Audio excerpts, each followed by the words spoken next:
الناس وادیا، لوگ کہتے ہیں کہ رسول خدا کے زمانے میں کوئی مسلک نہیں تھا، کہتے ہیں نا لوگ، یہ فرقے بعد میں بنے، یہ مسلک بعد میں بنے، کہتے ہیں یا نہیں کہتے؟ جب کہتے ہیں تو یہ بات کسی حد تک ٹھیک ہے، لیکن 100% ٹھیک نہیں ہے۔ ٹھیک ہے، امام ابو حنیفہ جن کو اہل سنت بھائی امام مانتے ہیں، وہ بعد میں آئے، کئی 100 سال بعد رسول خدا کے، اور اسی طرح مالک ہیں، حنبل ہیں، شافعی ہیں، یہ فرقے بعد میں بنے، یہ فقہ بعد میں بنی، اس میں کوئی اہل سنت بھائی بھی اختلاف نہیں کرتا۔ بلکہ یہاں پہ مجھے علامہ ہندی کا وہ مناظرہ یاد آ گیا، جو ایران کے بادشاہ جب اس نے 3 طلاقیں اکٹھی دے دی، بعد میں رجوع کا ارادہ کیا کہ اب کیا کیا جائے، صاحب نے کہا نہیں ہو سکتا رجوع، تو کہا کوئی ایسا اسلام میں مذہب ہے جو رجوع کی اجازت دے؟ کہا ایک ہے مذہب، لیکن ہے شیعہ مذہب۔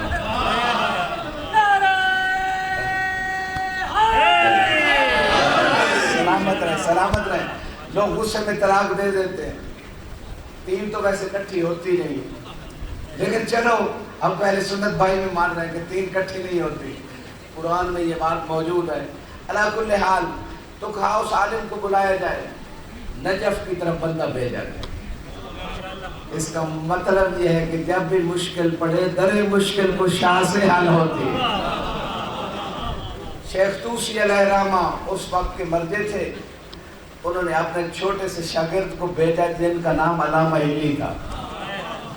یہ گئے اور بات سے بات نکلتی ہے، انہوں نے کیا کیا، دربار سجا ہوا ہے، اپنی جوتی اٹھائی، یہ بات ذہن میں رکھیے گا، سادہ سی بات ہے، جوتی اٹھائی، بغل میں دبائی، اور بادشاہ کے پاس جا کے تخت کے پاس بیٹھ گئے۔ دوسرے سارے ملا بیٹھے تھے دربار میں، کوئی ادھر بیٹھا کوئی ادھر بیٹھا، سب نے اعتراض کیا گستاخ ہے، آپ کے ایک تو پاس آ کے بیٹھ گیا، دوسرا جوتی ساتھ لے کے آیا ہے۔ پوری توجہ چاہیے، کا پاس اس لیے بیٹھا، کوئی اور جگہ خالی نہیں تھی، یہ جگہ خالی تھی اس لیے میں پاس آ کے بیٹھ گیا، اور جوتی اس لیے لے کے آیا ہوں۔ مناظرے کا طریقہ دیکھیں، جوتی اس لیے لے کے آیا ہوں کہ رسول اللہ کے زمانے میں فلاں، اب میں نام نہیں لیتا، انہوں نے نام لیا تھا، فلاں کے امام نے رسول اللہ کی جوتی چرا لی تھی۔ پوری توجہ، وہ اس فرقے کے لوگ کھڑے ہو گئے، علماء، مولوی صاحبان، بھئی دیکھیں یہ مذہب جھوٹا ہے، ہم نہیں کہتے تھے جھوٹا ہے، بھئی رسول اللہ کے زمانے میں وہ تھا ہی نہیں تو اس نے جوتی کیسے چرائی؟ پوری توجہ چاہتا ہوں، کہنے کی غلطی ہو گئی، فلاں فرقے کے امام نے جوتی چرائی تھی، وہ کھڑے ہو گئے علماء، ہمارے امام تو اس زمانے میں تھے ہی نہیں، پھر تیسرے فرقے کا ان کے امام نے جوتی چرائی تھی رسول اللہ کی، اس لیے میں احتیاطاً جوتی ساتھ لے آیا، میری کوئی جوتی چرا نہ لے۔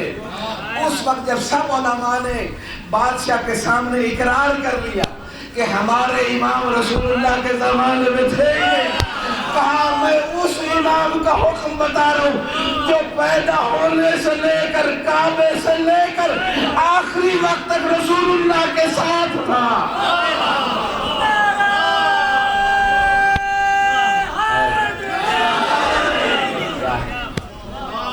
سلامت سلامت سلامت رہے۔ بادشاہ کو بات پسند آ گئی کہ میں علی مولا کا حکم بتا رہا ہوں، علی مولا کہتے ہیں 3 طلاقیں اکٹھی نہیں ہوتی۔ بادشاہ کو بات پسند آئی، کہا آج سے سرکاری مذہب وہی ہوگا جو علی کا حکم ہوگا۔ علامہ ہندی کے ایک مناظرے نے ایران میں تشیع کا جھنڈا گاڑ دیا، اور جتنی زیادہ تشیع ایران میں اس کا ایک سبب علامہ ہندی کا مناظرہ ہے۔ یہ ہے علماء کا مقام ہے، درود پڑھے مار محمد وآلہ۔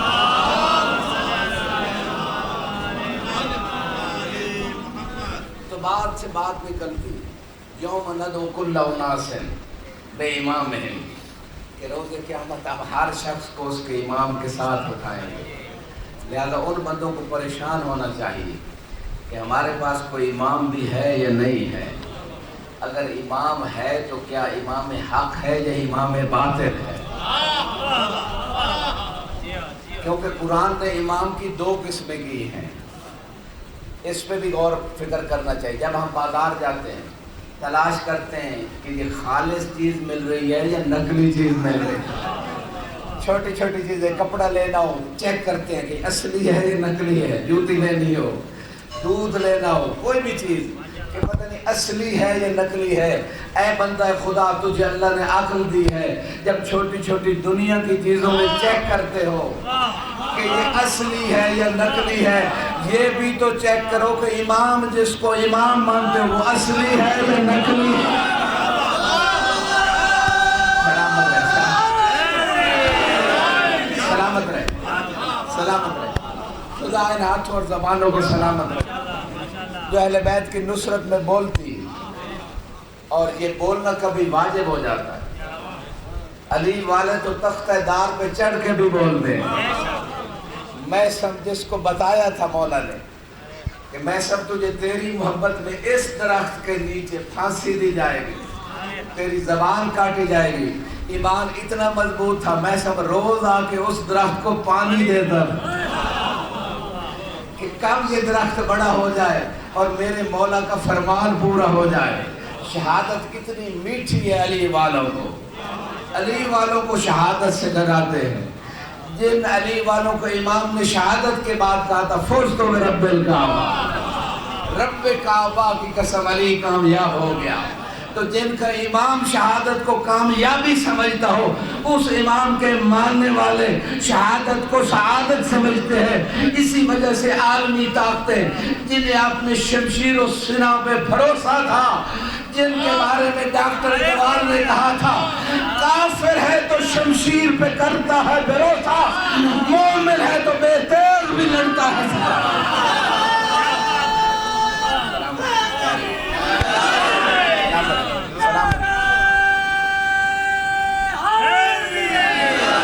سلامت رہے، سلامت رہے. کافروں کو، کافروں کو یورپ کی مشینوں کا سہارا، شیطان کو یورپ کی مشینوں کا سہارا.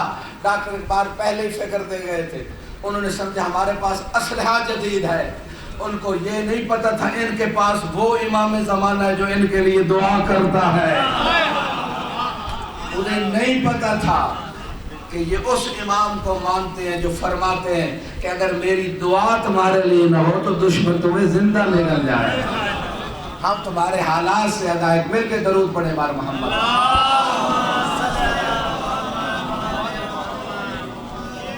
سلامت رہے. لوگ کہتے ہیں اس زمانے میں کوئی مسلک نہیں تھے، ہم مانتے ہیں. علامہ علی نے ثابت کیا. آپ لوگ جانتے ہیں، سب اہل سنت بھائی بھی جانتے ہیں، یہ فقہ نہیں تھی رسول خدا کے زمانے میں، لیکن گارنٹی سے ممبر پہ اہل سنت بھائیوں کی کتاب کے حوالے سے مناقب میں بھی یہ روایت ہے. مناقب خوارزمی اہل سنت عالم دین، اس روایت کو لکھتے عمار سے. اللہ کے رسول نے فرمایا تھا یا عمار لو سلک الناس وادیا، اگر سارے لوگ ایک رستے پہ جا رہے ہوں، ایک وادی میں چل رہے ہوں. پوری توجہ چاہتا ہوں. ایک بہت بڑے مسئلے کا حل. ہر فرقہ کہتا ہے ہم ناجی ہے، ہر فرقہ کہتا ہے ہم جنت والے ہیں. کوئی تو سکیل اور معیار ہونا چاہیے نا. آج دودھ چیک کرنے کا کہ اصلی نقلی ایک سکیل بن گیا ہے. اگر آپ نیٹ پہ جائیں اصلی شہد کو تلاش کرنے کا طریقہ انہوں نے بتا دیا کہ یہ اصلی ہے یہ نقلی ہے. ہر چیز کے اصلی نقلی کے پہچاننے کا کوئی معیار، کوئی پیمانہ، کوئی سکیل ہے. تو کیا اللہ کے رسول جو مسواک کا طریقہ بتا گئے یہ نہیں بتا گئے کہ حق کدھر ہوگا؟ یہ نہیں بتا گئے کہ جنتی فرقہ کون سا ہوگا؟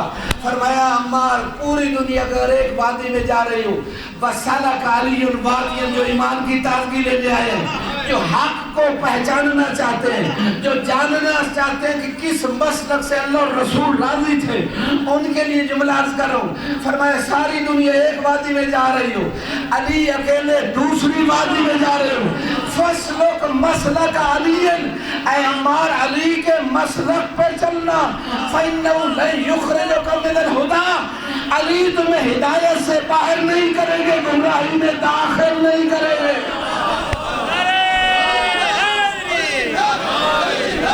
علی حق، علی حق، علی حق، علی حق.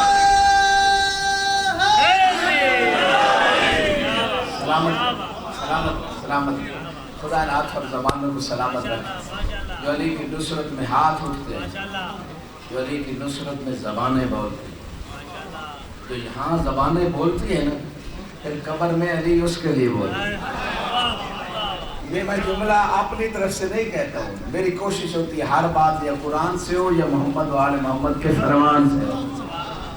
لہذا کہنا یہ چاہتا ہوں کہ روز قیامت جب قرآن کہہ رہے ہیں ہر شخص کو ہم اس کے امام کے ساتھ اٹھائیں گے، امام کی تلاش کرنی چاہیے۔ امام کی معرفت حاصل کرنے کے لیے ڈاکٹر اقبال کے پوتے نے یا ان کے نواسے نے، یہ ویڈیو کلپ میں انڈیا کے ایک عالم دین نے واقعہ بیان کیا کہ وہ حدیث کا دورہ پڑھ رہے تھے، جب اس حدیث پہ پہنچے من مات ولم یعرف امام زمانے، جو مر جائے اپنے وقت کے امام کو نہ پہچانے، امام زمانے ہی، زمانے کا امام، اس کا مطلب ہر زمانے کا کوئی امام ہے۔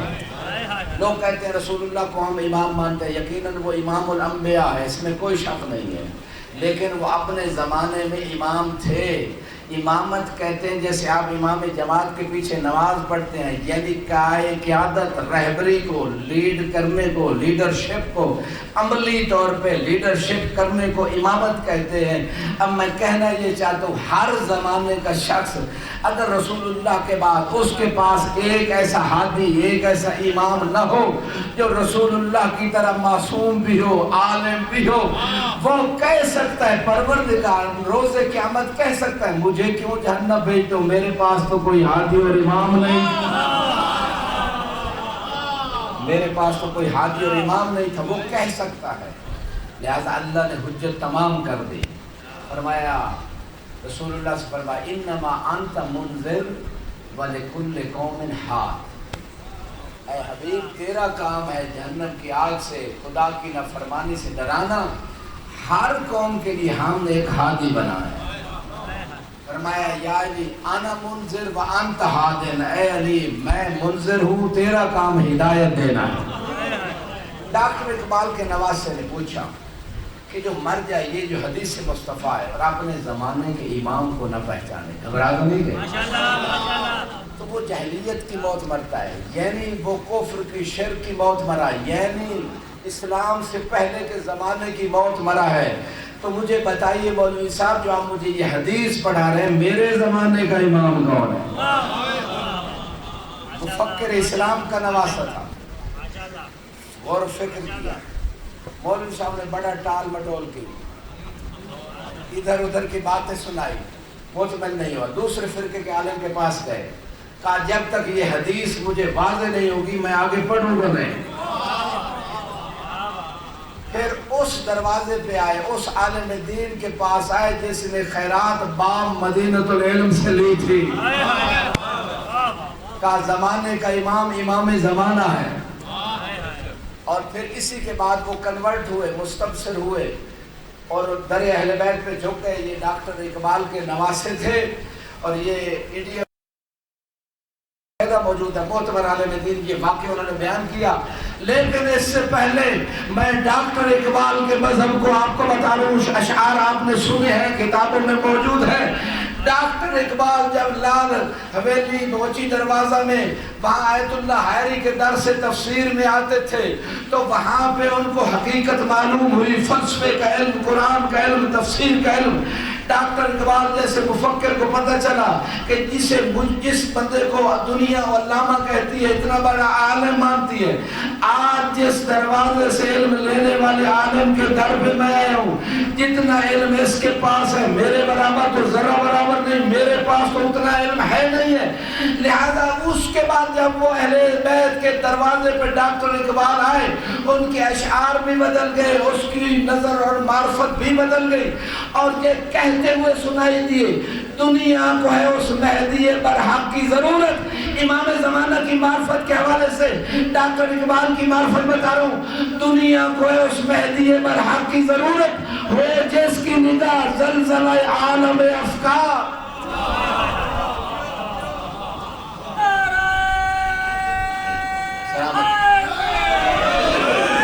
سلامت رہیں۔ دنیا بڑی بڑی تھیوریز لے کے آئی، بڑے بڑے سسٹم لے کے، جمہوریت کا نظام، سوشلزم، مارکسزم، سب کوششیں کی، ناکام ہوئے۔ ڈاکٹر اقبال نے کہا دنیا جتنے مرضی نظام اور تھیوریز لے کے آ جائے وہ کامیاب ہونے والی نہیں، ایک ہی نظریہ کامیاب ہونے والا ہے کہ مہدی آ جائیں اور وہ دین لے آئیں جو ان کے نانا نے بتایا۔ مہدی کا نظریہ کامیاب ہونے والا ہے، لہذا امام کے ظہور کے لیے مل کے ایک درود پڑھے بارک اللہ۔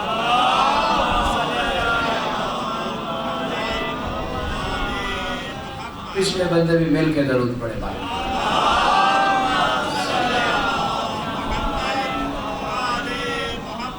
یوم ندعو کل اناس بامام، ہم ہر شخص کو اس کے امام کے ساتھ اٹھائیں۔ قرآن میں نے عرض کیا 2 قسم کے اماموں کی بات ہے، ایک امام الہدا ہے، دوسرے ائمۃ الضلال والکفر ہیں۔ یہ قرآن کی بات ہے، میں ابھی آیت پڑھ دیتا ہوں۔ وَجَعَلْنَاهُمْ أَئِمَّةً يَهْدُونَ بِأَمْرِنَا، ہم نے کچھ ہستیوں کو امام بنایا وہ ہمارے امر سے ہدایت دیتے ہیں۔ اس کا مطلب ہے جو اللہ کے امر سے ہدایت دے وہ اللہ کی طرف سے بنایا ہوا امام ہے، اور جو اللہ کے امر سے نہیں اپنی مرضی اس میں داخل کر دے وہ اللہ کی طرف۔ اس لیے لوگوں کے بنائے ہوئے امام جب پہلی دفعہ منبر رسول پہ آئے تو آ کے خطبہ دیا، جو تاریخ کی سنی شیعہ بھائیوں کی کتاب میں موجود ہے، خطبہ دیا کہ میرا ایک شیطان ہے جو مجھے اغوا کرتا رہتا ہے، گمراہ کرتا رہتا ہے، اور قرآن نے کہا کیسے تم حکم لگاتے ہو جو خود ہدایت کا محتاج ہو وہ دوسروں کو ہدایت کیسے دے سکتا ہے؟ کیسے حکم جو خود ہدایت کا محتاج وہ دوسروں کے لیے ہاتھی کیسے بن سکتا ہے؟ لہذا کہا جب میں ٹیڑھا ہو جاؤں تو مجھے سیدھا کر دینا، مقابلہ اس علی سے جو خود صراط مستقیم ہے۔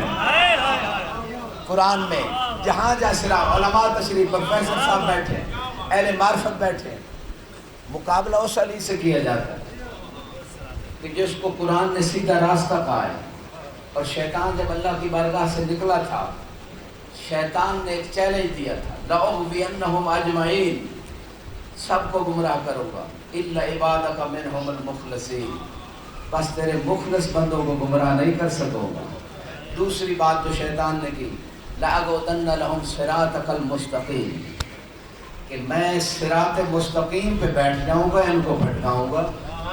شیطان کو پتہ تھا نماز چھڑوانے کا اتنا نقصان نہیں ہوگا، روزے اگر چھڑوا دیے اتنا نقصان نہیں ہوگا، حج چھڑوا دی، اسے پتہ تھا یہ حج بھی زیادہ کریں گے، روزے بھی رکھیں گے، نمازیں بھی پڑھیں گے۔ جیسے اس بلڈنگ میں ایک مین سوچ ہے، اگر ہم اس کو آف کر دیں یہ ساری چیزیں بیکار ہو جاتی ہے، پنکھے بھی، لائٹس، کوئی چیز کام نہیں کرتی۔ لہذا شیطان نے مین سوچ آف کیا، اس نے کہا میں صراط مستقیم پہ بیٹھوں گا۔ جب صراط مستقیم ہی نہیں ہوگی اور اہل معرفت بیٹھے ہیں، روایات بھری پڑی ہیں، سنی کتابوں کا حوالہ، سنی بھائیوں کی بہت ساری کتابوں کا حوالہ دینے کے لیے میں تیار بیٹھوں، کسی کو حوالہ چاہیے۔ صراط مستقیم شیعہ سنی کتابوں میں علی ابن ابی طالب ہے، شیطان نے کہا میں لوگوں کو علی سے گمراہ کر دوں گا۔ جب مین سوچ ہی دین کا آف ہو گیا تو پھر نہ نمازیں فائدہ دے گی نہ روزے فائدہ دے گی۔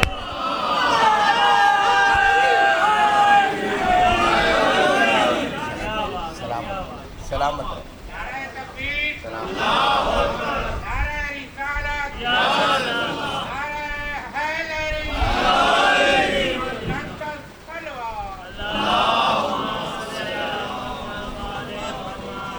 سلامت رہے یوم ندعو کل، سلامت رہے یوم ندعو کل اناس بامام، روز قیامت ہم ہر شخص کو اس کے امام کے ساتھ اٹھائیں۔ میں نے عرض کیا امام کی 2 قسمیں قرآن نے بیان کی۔ کچھ امام جو اللہ نے بنائے ہیں وہ اللہ کے امر سے ہدایت کرتے ہیں، وہ اپنی مرضی سے ہدایت نہیں، جو اللہ کہے اس کے مطابق۔ تو حقیقی امام کو پہچاننا ہو اگر اس کا قول و فعل قرآن اور محمد و آل محمد کے فرمان کے مطابق، یعنی حقیقی امام کی معرفت کا بہترین طریقہ یہ ہے کہ پوری سیرت جو ہے وہ قرآن اور الہی فرمان کے مطابق ہو تو سمجھ لینا یہ حقیقی امام ہے۔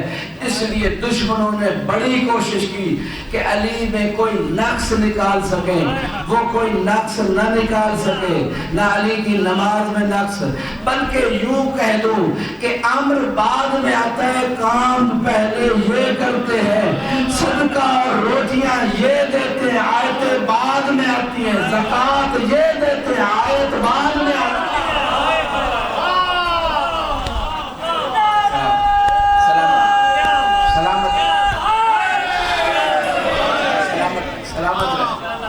صحابی کا بھی بڑا مقام ہے، لیکن فرق ہے، صحابی آیت اترتی ہے تو عمل کرتا ہے، یہ عمل کرتے تو آیت آ جاتی ہے۔ فرق ہے صحابی اور اہل بیت میں۔ صحابی جنت کا طلبگار ہے، یہ جنت بانٹنے والے ہیں۔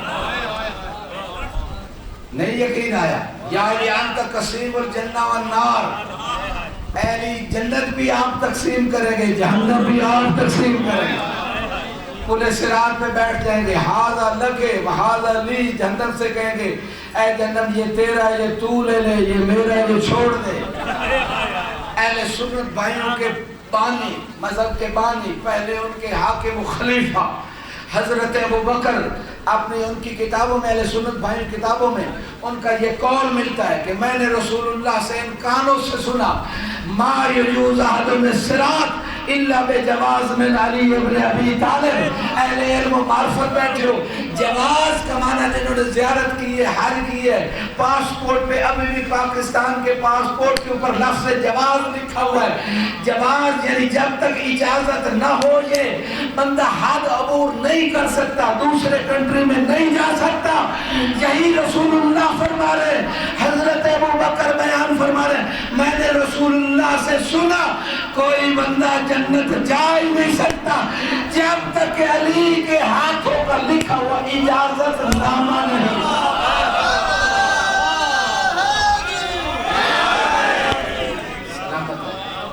سلامت رہے، خدا رات اور زمانوں کو سلامت رکھے۔ لہذا اگر امام ماننا ہے تو ایسے کو امام مانے جو جنت بانٹنے والا، ایسے کو امام نہ مانا جائے جو خود جنت کے لیے کسی اور کا محتاج ہو۔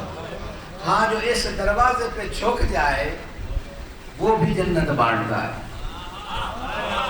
جو اس دروازے پہ جھک جائے۔ بڑے اہل معرفت بیٹھے ہیں، بس میں اشارہ کر رہا ہوں، بہلول جھک گیا تھا اس لیے ہارون کی بیوی زبیدہ کو جنت بانٹ رہا تھا۔ سلامت رہیں، سلامت رہیں۔ اگلے حق ادا کر رہے ہیں یا علی کہنے کا نعرہ لگا رہے، پتلے پچھلے تھکے ہوئے ہیں، کیا بات۔ سلامت رہے۔ اور ایک بات میں ہمیشہ مجالس میں کہتا ہوں، لوگ کہتے ہیں، اعتراض کرتے ہیں کہ شیعہ علی علی بہت کرتے ہیں۔ بھئی ہم کوئی کام اپنی مرضی سے نہیں کرتے۔ سلامت رہے۔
بات ضرورت تجھے نہیں پتا، جب میرا دادا قتل ہوا آسمان 40 دن خون روتا رہا۔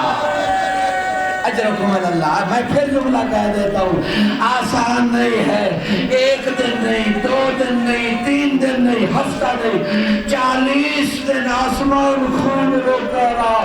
عزیزانو، میں نے اہل سنت بھائیوں کی کتابوں میں خود پڑھا ہے کہ جب مولا حسین کی شہادت ہو گئی نا، تو جب عورتیں کپڑے دھو کے ڈالتی تھی تو جب اٹھانے کے لیے جاتی تازہ خون کے چھینٹے موجود ہوتے، اور جس پتھر کو اٹھایا جاتا تھا نیچے سے تازہ خون نکلتا تھا۔ عزیزانو، امام زین العابدین سے کسی نے کہا، ابو حمزہ سمالی گریہ ہو گیا، بس حوصلے سے چند جملے سن لیجئے گا۔ ابو حمزہ سمالی، دعائے ابو حمزہ سمالی مشہور ہے، یہ بڑے پیارے صحابی مولا کے، کہا مولا کب تک روتے رہو گے؟ قتل ہونا آپ کی عادت ہے، شہادت آپ کی کرامت ہے، آپ کا یہ حزن و ملال کب ختم ہوگا؟ کہا تم نے سچ کہا، قتل ہونا ہماری عادت ہے، میرا دادا علی بھی قتل ہوا، میرا چچا حسن بھی مارا گیا، میرا بابا بھی شہید ہوا، اور شہادت ہماری کرامت ہے، لیکن ایک بات تو بتا ابو حمزہ، کیا عاشور سے پہلے حال سامعت اوزداغ ان صوبیت علویہ قبل یوم عاشورہ؟ جو معرفت والے بندے بیٹھے ان کے لیے جملہ کہہ رہا ہوں، امام فرماتے اتنا بتا ابو حمزہ، عاشور سے پہلے کسی علی کی بیٹی کو قیدن بن کے کوفہ و شام کے بازاروں میں پھرایا جانا، کیا یہ اجرکم اللہ، اجرکم اللہ، اجرکم اللہ؟ شرم کر کے ڈرو، شرم کر کے ڈرو عزیزان۔ اجر میں پھر کہتا ہوں، علی کی اس بیٹی کو جو نانا کے مزار پہ رات کو جاتی تھی، علی کہتے تھے حسن بیٹا چراغ بجھا دو، میری بیٹی کے قد پہ کسی کی نگاہ نہ پڑ جائے۔ اس بیٹی کو شرابی کے دربار میں ننگے سر ہاتھوں میں رسیا، یزید سے کہا یزید علی کی بیٹی کے لیے پتھر دل کا میزام نہیں، علی کی بیٹی کے لیے علی اکبر سے بڑا صدمہ، عباس کے بازوؤں سے بڑا غم، حسین کے نیزے پہ سر سوار ہونے سے بڑا صدمہ، علی کی بیٹی کے لیے یہی ہے کہ علی کی بیٹی ننگے سر تو جیسے شرابی کے دربار میں۔ اجرکم اللہ، اجرکم اللہ، الا لعنت اللہ علی قوم الظالمین وسیعلم الذین ظلموا۔ بس ایک جملہ آپ کی محبتوں کو دیکھتے ہوئے یاد آ گیا، جو علی کی بیٹی نے کہا تھا یزید میرے لیے سب سے بڑی مصیبت کہ میں ننگے سر کھڑی ہوں تو جیسے شرابی سے کلام کر رہی ہوں۔ اس لیے جب امام سجاد سے امام سجاد سے جب پوچھا گیا مولا کربلا میں سب سے بڑی مصیبت کیا تھی، 3 مرتبہ امام نے کہا الشام، الشام، الشام۔ آپ کی محبتوں کو دیکھتے ہوئے ایک آخری جملہ، جب شام کے بازار میں زین العابدین نے دیکھا ایک طرف میری وہ پھوپھی ہے جو رات کو نانا کے مزار پہ جاتی تھی، دوسری طرف بدماشوں کا ہجوم ہے، چلنے کے لیے راستہ نہیں ہے۔ صابر امام نے جو ابھی تک نہیں رویا، ایک جملہ کہا لیتنی امی لم تلدنی، کاش میری ماں نے مجھے جلانا ہوتا۔ سجاد اپنی آنکھوں سے شام کا یہ منظر نہ دیکھ۔ الا لعنت اللہ علی قوم الظالمین وسیعلم الذین ظلموا ای منقلب ینقلبون۔ پروردگار بحق محمد و آل محمد اس قلیل سے عبادت کو اپنی بارگاہ میں قبول و مقبول فرما، ہمارے صغیر و کبیر گناہ ہم سے درگزر فرما، امام زمان علیہ السلام کو ظہور میں تعجیل فرما، ہمارے امام کو ہم سے راضی فرما، جو مریضوں نے شفائے کاملہ عطا فرما، جو بے اولاد ہیں ان کو اولاد نرینہ عطا فرما، سب کو حج و زیارات نصیب فرما، سنی شیعہ بھائیوں کو مل کر عزاداری برپا کرنے کی توفیق عطا فرما، اس ملک پاکستان کی حفاظت فرما، سب کے رزق حلال میں اضافہ فرما، بانیان مجلس کی کوشش کو اپنی بارگاہ میں قبول فرما، جن لوگوں نے ہمارے محترم اختر قادری صاحب کے ساتھ اسلام بارگاہ میں تعاون کیا ہے، جس سے کیا ہے، ان سب کے تعاون کو اپنی بارگاہ میں قبول فرما، ان سب کے رزق حلال میں اضافہ فرما، حاضرین کے مرحومین کے درجات کو بلند فرما۔